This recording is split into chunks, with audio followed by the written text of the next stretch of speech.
তুলসী তলায় জল দিচ্ছি, গোপালকে খাইয়ে দিচ্ছি।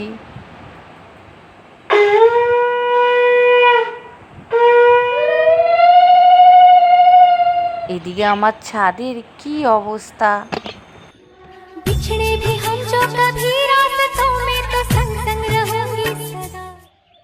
হ্যালো বন্ধুরা, আশা করি তোমরা সবাই ভালো আছো আর তোমাদের ভালোবাসাতে আমি অনেক অনেক ভালো আছি।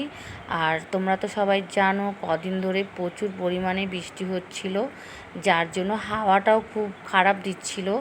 গাছগুলো সবই পড়ে গিয়েছিল, অনেক গাছে তো মাটিও পড়ে গেছিলো টপের মধ্যে দিয়ে, কিন্তু কিছু করার তো নেই না।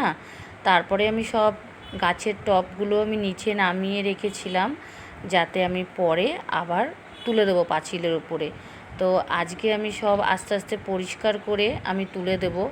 আর একটা দুঃখের বিষয় কি জানো তো, গাছগুলো নিজের হাতে সব বড় করেছি, তো অনেকগুলো গাছ আমার আজকে কেটে ফেলে দিতে হবে। অনেকটা জঙ্গলের মতন হয়ে গেছে। অনেক দিন ধরেই ভেবেছি যে পরিষ্কার করব ছাদটা, তো পরিষ্কার হচ্ছেই না। আর বরঞ্চ বৃষ্টির জন্য আরও গাছগুলো বেশি বেড়ে উঠেছে। তো টপের গাছ বেশি তো বাড়লে হবে না, এগুলো তো কেটে একদম ঠিকঠাক করতে হবে। জবা ফুলের গাছটা অনেকটা বড় হয়ে গেছিলো আর মাথায় অনেকগুলো শুঁয়োপোকা হচ্ছিল। নীলকণ্ঠ গাছের ঝাড়টাও অনেক হয়ে গেছে, এগুলো কেটে আজকে ঠিকঠাক করে নেব। আর দেখতেই পাচ্ছ কত রকম সব জড়ানো, আর অনেক গাছও আছে যেগুলো এখনও লাগাতে বাকি আছে।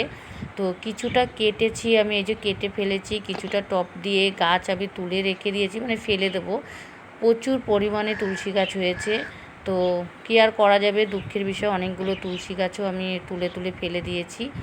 আর জবা ফুলের ডালগুলো কেটে কেটে জবা ফুলের গাছটা একটু ছোট করবো, আর কিছুটা ডাল আবার রেখে দেবো। আলাদা আমার জায়গা আছে, একটু মাটির অসুবিধার জন্য আমি ডালগুলো লাগাতে পারবো না, একটু রেখে দেবো। তো দু একদিনের মধ্যেই আমি মাটি এনে তারপরে আমি আবার এই ডালগুলো নতুন করে লাগাবো। ছাদটা পরিষ্কার করে দেব, তোমাদের আমি অন্য এক সময় আবার ভিডিওতে ছাদটা সুন্দর করে দেখাবো। তো ছাদের কাজ হয়ে গেছে, স্নান করে চলে এসেছি প্রথমে গোপালের কাছে, কারণ গোপালকে স্নান করাতে হবে, খাওয়াতে হবে। শ্রীকৃষ্ণ গোবিন্দ হরে মুরারি নারায়ণ বাসুদেব।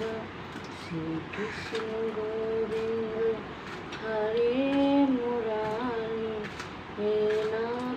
নারায়ণ বাসুদেব। গোপালের স্নান করা হয়ে গেছে, আরতি করা হয়ে গেছে, এখন ওকে খাইয়ে দিতে হবে। তো আমার গোপালকে আমি খাইয়ে দিই, কারণ আমার ছেলেকেও আমি খাইয়ে দিই, আমার গোপাল সোনাকেও আমি খাইয়ে দিই, কারণ আমি না ওকে খাইয়ে দিলে ও খেতে চায় না। তো ওকে খাওয়ানো হয়ে গেছে। এবার আমি মুখটা একটু মুছিয়ে দিয়ে তারপর আবার যাব ওপর ঘরে পুজো দিতে, কারণ ওপর ঘরেও ঠাকুর আছে। গোপালকে শুধু আমরা যে ঘরে ঘুমোই সে ঘরে রাখে, আর ওপরে ছাদের ঘরটায় ওখানে ঠাকুর থাকে। তো ঠাকুর পুজো দেওয়ার আগে তুলসী তলায় জল দিতে হবে, সূর্যদেবকে ধূপকাঠি দেখাতে হবে, নমস্কার করতে হবে। আর আরেকটা কথা বন্ধুরা, তোমাদের অনেকটাই সাপোর্ট দরকার, একটু সাপোর্ট করো। আর আমার ভিডিওটা যদি তোমাদের ভালো লেগে থাকে তাহলে অবশ্যই একটা লাইক করে দেবে। আর যারা আমার চ্যানেলে নতুন আছো তারা অবশ্যই চ্যানেলটিকে সাবস্ক্রাইব করে নেবে। ওম নমঃ শিবায়, ওম নমঃ শিবায়, ওম নমঃ শিবায়, ওম নমঃ শিবায়। শিবের মাথায় জল ঢালা হয়ে গেছে, আর ফুল দিয়ে দেব। যেহেতু আজকে বেলপাতা নেই, আমি ফুল আগের দিন কিনেও অনেক কিছু, গাছে যা ফুল ফোটে সেটা দিয়ে হয় না, তো আজকে এইভাবেই দিয়ে দিলাম।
ঠাকুরকে একটু আরতি করে নেব। আর পুজো দিতে একটু সময় লাগে, কারণ গোপালকেও খেতে দিতে হয়, উপরে ঘরে ঠাকুরকেও পুজো দিতে হয়। পুরো আসনটা মানে আমার ঠাকুর আছে, আর এই জন্য একটু টাইম লাগে। তাও অন্য দিনের থেকে আজকে একটু খুব তাড়াতাড়ি হয়ে গেছে পুজো দেওয়া। আর এদিকে দেখো ডিম সিদ্ধ বসিয়ে দিয়েছি। আর এদিকে রান্নাঘরের অবস্থা দেখো একদম এলোমেলো হয়ে রয়েছে। আর এদিকে আমি ডিমের জন্য মশলাটাও করে নিয়েছি। আর এদিকে আমার ছেলের জন্য একটু চাটনি করে নিয়েছি।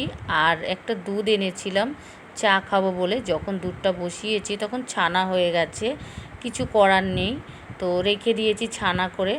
আর এদিকে দেখো চলে আসলাম দুপুরবেলা, আমরা খেতে বসে পড়লাম। আর কি রান্না করেছি সেটা দেখিয়ে দিচ্ছি। দেখো কচুর লতি করেছি, আর ডিমের তরকারি করেছি। আর এদিকে ছেলের জন্য একটু চাটনি করেছি, ছেলে চাটনি খুব ভালোবাসে। আর করেছি থানকুনি পাতার তরকারি। মা যেহেতু একটু আগে খেয়ে গেছে, মা আজকে ডাক্তারখানায় গিয়েছিল, খুব তাড়াতাড়ি মায়ের খিদে পেয়ে গিয়েছিল, তাই মা তাড়াতাড়ি করে খেয়ে চলে গেছে। আমি আমার ছেলে খেয়ে নেব। খাওয়া দাওয়ার পরে দেখো কাজের তো শেষ নেই না। আমরা যেহেতু ঘরের বউ, আমাদের সারাদিনই ধরতে গেলে কাজ থাকে, কিন্তু কাজের মধ্যে নিজেদেরও একটু খেয়াল রাখতে হয়।